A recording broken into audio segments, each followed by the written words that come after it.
बिहार में कांग्रेस पार्टी सबसे मजबूत पार्टी रही है। जातीय राजनीति और धर्म की राजनीति से इस राज्य का, इस देश का कितना नुकसान हुआ है, अब ये सोचने लगे हैं।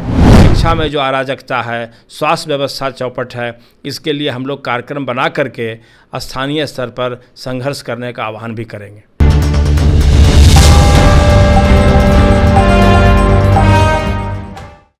कांग्रेस पार्टी अपनी संगठन को मजबूत करने के लिए उदयपुर के बाद बिहार में भी चिंतन शिविर लगाने जा रही है।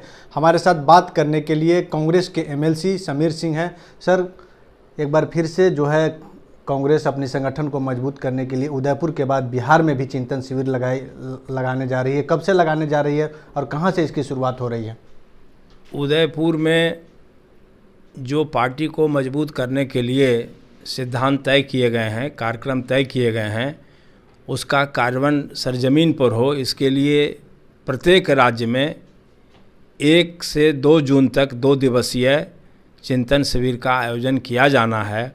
बिहार में 1 और 2 जून को राजगीर में चिंतन शिविर का आयोजन किया जा रहा है, जिसमें उदयपुर के फैसले पर मुहर लगेगी और उसको सरजमीन पर उतारने के बारे में संकल्प लिया जाएगा।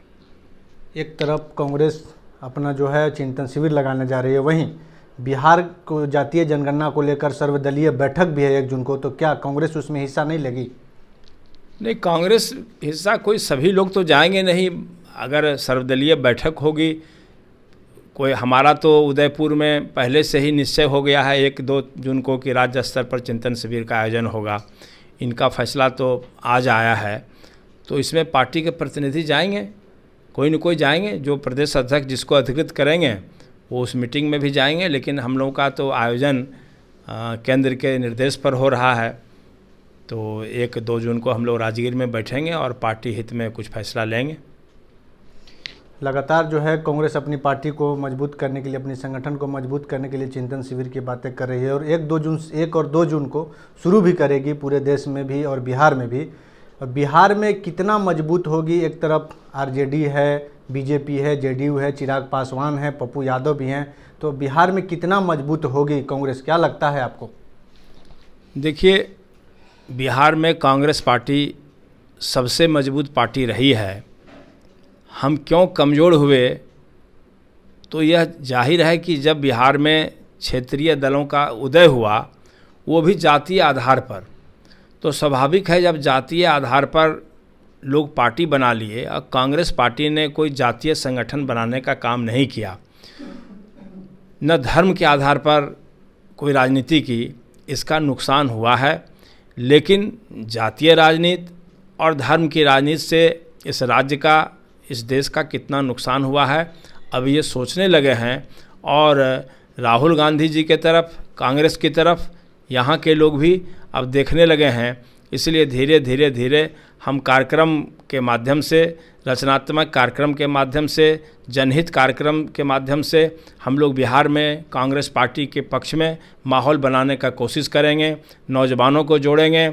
और यहाँ जो किसानों की समस्या है, बेरोजगारी की जो समस्या है, नौजवानों की समस्या है, शिक्षा में जो अराजकता है, स्वास्थ्य व्यवस्था चौपट है, इसके लिए हम लोग कार्यक्रम बना करके स्थानीय स्तर पर संघर्ष करने का आह्वान भी करेंगे।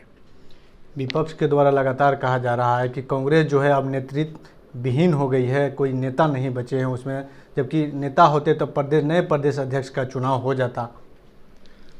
देखिए, थोड़ा बिहार सेंसिटिव जगह है और हमारे जो राष्ट्रीय प्रभारी हैं भक्तचरण दास जी, वो शोध कर रहे हैं पिछले 6 महीने से कि बिहार में कैसा अध्यक्ष बने जो बिहार का कायाकल्प करे।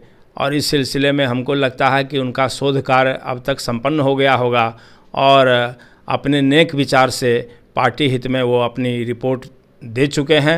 अब रिपोर्ट पर फैसला लेना है हाईकमांड को, राहुल गांधी जी को, सोनिया जी को, और हम समझते हैं कि वो निश्चित रूप से बिहार के हित में शीघ्र ही फैसला लेंगे। तो क्या लगता है कि जो चिंतन शिविर के बाद से बिहार के नए प्रदेश अध्यक्ष होंगे? अब ये तो हम तारीख नहीं बता सकते हैं, लेकिन जो स्थिति है और जिस तरह से बात चल रही है दिल्ली में, उससे तो लगता है कि शीघ्र ही बिहार को नया अध्यक्ष मिल जाएगा। तो ये थे कांग्रेस एमएलसी समीर सिंह। इन्होंने साफ तौर पे कहा कि 1 और 2 जून को चिंतन शिविर लगाया जाएगा और ये चिंतन शिविर की शुरुआत बिहार में सबसे पहले नालंदा से होगी और आने वाले दिनों में इन्होंने स्पष्ट रूप से कहा है कि हो सकता है बिहार में नए प्रदेश अध्यक्ष कांग्रेस के हो सकते हैं। धीरेन्द्र कुमार, DTV भारत, पटना।